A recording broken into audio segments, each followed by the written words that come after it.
Hello, আসসালামু আলাইকুম। কেমন আছেন সবাই? আশা করি সবাই ভালো আছেন। তো আজকে আমরা একটি মেডিসিন বোতলের লেবেল ডিজাইন করব।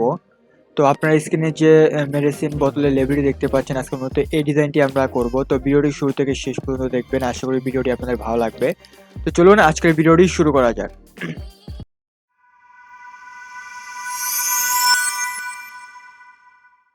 তো প্রথমে আমি একটা ইলাস্ট্রেটরে চলে যাব। তো আমি আমার ইনফরমেশনটা দেখে নিচ্ছি। এখানে ইনফরমেশন হচ্ছে উইডথ 12 ইঞ্চি এবং হাইট 10 ইঞ্চি। তো আমি ক্রিয়েট এ নিউ ফাইল নেব। এটা নিউ ফাইল নিয়ে আমি আপাতত এখন আমি যে কোনো একটি ফাইল নিয়ে নিলাম, ক্রিয়েট এ নিউ ফাইল। দেন এখানে আমার ছিল উইথ 12 ইঞ্চি এবং হাইট 10 ইঞ্চি। তো আমি এর জন্য একটি রেক্টেঙ্গেল টুল নিয়ে নেব। আমি উইথ দেবো 12 ইঞ্চি এবং হাইট দেবো 10 ইঞ্চি।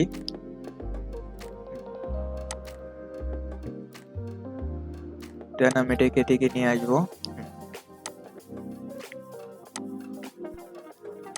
এটা হচ্ছে শুধু আমার ফন্টের যে লেভেলটি অর্থাৎ সামনের সাইডের সেই পার্থক্য হয়েছে। এবার আমি ব্যাক সাইড অর্থাৎ যে এটি তো গোল মোড়ানো থাকবে, তো আমি ব্যাক সাইড অর্থাৎ ডান দিকের সাইডটি এবং বাম দিকের সাইডটি ডিজাইন করব। তো আমি এর আগে এই স্ট্রোক কালারটি অফ করে দিলাম। দেন আমি এটা অল্টার প্রেস করে একটি কপি নিয়ে নিলাম, অল্টার শিফট প্রেস করে একটি কপি। দেন আমি এটা ক্লিক করে আমি অবজেক্টে যাব, অবজেক্ট থেকে পাথ থেকে স্পিল্ড ইনটু কার্ড এখানে ক্লিক করব। দেন আমি ভিউটা অন করে দেবো, এখানে আমি কলামস 2 দিয়ে দেবো। দেন আমি ওকে দিয়ে দেবো। ওকে দেওয়ার পর আমি এই পাশের এইটুকু শিফট প্রেস করে এই পাশে নিয়ে আসবো। তো আমার মেইন অর্থাৎ ফ্রন্ট এবং ব্যাক দুটো পার্টটি হয়ে গিয়েছে। দেন আমি এবার জয়েন্ট পয়েন্টটি ডিজাইন করব, জয়েন্ট পয়েন্টটি ক্রিয়েট করব। তো আমি এটা অল্টার শিফট প্রেস করে এখানে আমি কপি করে নিলাম। যেন আমি ট্রান্সফর্ম হয়ে যাব, ট্রান্সফর্ম থেকে আমি এখানে লেফট সাইডে লক করে দিয়ে দেন আমি এখানে উইথ দেবো 0.5 ইঞ্চি। তো আমার জয়েন্ট পয়েন্টও হয়ে গেছে। দেন আমি এটা পুরোটা সিলেক্ট করে রাইট বাটন ক্লিক করে গ্রুপ করব। দেন আমি এটা আর্টবোর্ডে নিয়ে যাব। আর্টবোর্ডে নিয়ে গিয়ে আমি এখানে আর্টবোর্ড সিলেকশন টুলে যেয়ে এখানে জাস্ট ক্লিক করে দেব। তোমার আর্টবোর্ড যে এখানে হয়ে গিয়েছে। দেন আমি এটা পুরো সিলেক্ট করে একটি এডিট অপশনে যে একটি কপি করে নিলাম। দেন আমি এটাকে রাইট বাটনে ক্লিক করে এটা আনগ্রুপ করে নিলাম। দেন আমি এটা রাইট বাটনে ক্লিক করে মেক গাইডস করে দিলাম। মেক গাইডস করে দেওয়ার পর এটা তো আরেকটু কাজ বাকি রয়েছে, তো আমি কন্ট্রোল জেড দিয়ে দিলাম।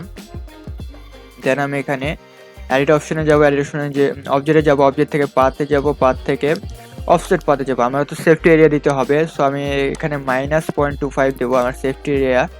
তো ভিতরের দিকে চলে এসে আমার সেফটি এরিয়া। দেন আমি এটা ওকে করে দেবো। দেন আমি এটা পুরোটা সিলেক্ট করব, সিলেক্ট করে আমি রাইট বাটনে ক্লিক করব। দেন আমি এটা মেক গাইডস করে দেবো।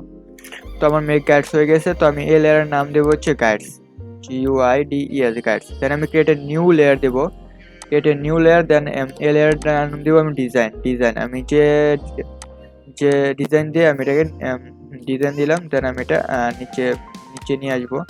দেন আমি এখানে এডিটে যাবো, এডিট থেকে আমি পেস্ট ইন ব্যাক দিব, যেহেতু আমি কপি করে রেখেছিলাম। সো পেস্ট ইন ব্যাক দিয়ে দেন আমি এখানে চলে যাব